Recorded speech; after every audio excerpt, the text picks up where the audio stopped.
আজকে হচ্ছে ২১ তারিখ, রোজ মঙ্গলবার। আজকে আমাদের অঞ্চলে কাঁচা ভুট্টা বিক্রয় হচ্ছে ৮৫০ থেকে ৮৮০ টাকা এবং শুকনা ভুট্টা যেটা আপনার ১৪% বা সর্বোচ্চ ১৫%, এইটা বিক্রয় হচ্ছে ১১৫০ টাকা।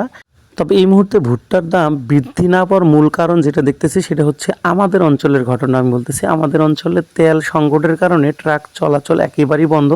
এই কারণে বড় বড় ব্যবসায়ীরা ভুট্টা সেভাবে ক্রয় করতেছে না।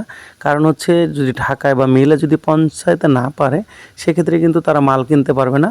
বেশিরভাগ ব্যবসায়ীরা শুধু ট্রাকের অভাবেই মাল ক্রয় করতেছে না, এই গাড়ি ভাড়াটা যদি অতিরিক্ত না হতো তাহলে কিন্তু ভুট্টার দাম আরও ভালো হতো। অর্থাৎ শুরুর দিকে যেমন ১২০০+ ছিল সেটা কিন্তু থাকতো।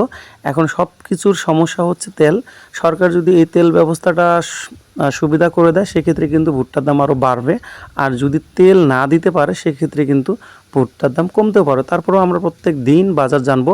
তবে আপনাদের অঞ্চলে এই মুহূর্তে ভুট্টার বাজার কত অবশ্যই একটু কমেন্ট করবেন। কারণ হচ্ছে শুধু আমার অঞ্চল দিয়েই ভুট্টার বাজারটা আসলে বিচার করা যাবে না। বাংলাদেশের বিভিন্ন অঞ্চলে যেহেতু ভুট্টা চাষ হয়, প্রত্যেকটা জায়গার তথ্য যদি আপনারা কমেন্ট করেন সেক্ষেত্রে আমার এবং যারা কমেন্ট দেখে এবং লেখে তাদের জন্য সুবিধা হবে। এই কারণে অনেক সিন্ডিকেট থেকে আমরা রক্ষা পাবো। তাই আমরা চেষ্টা করব প্রতিনিয়ত কমেন্ট করার জন্য এবং সঠিক তথ্যগুলা দেওয়ার জন্য। আমিও চেষ্টা করব ইনশাল্লাহ প্রতিনিয়ত ভিডিও আপলোড করার জন্য। আসসালামু আলাইকুম।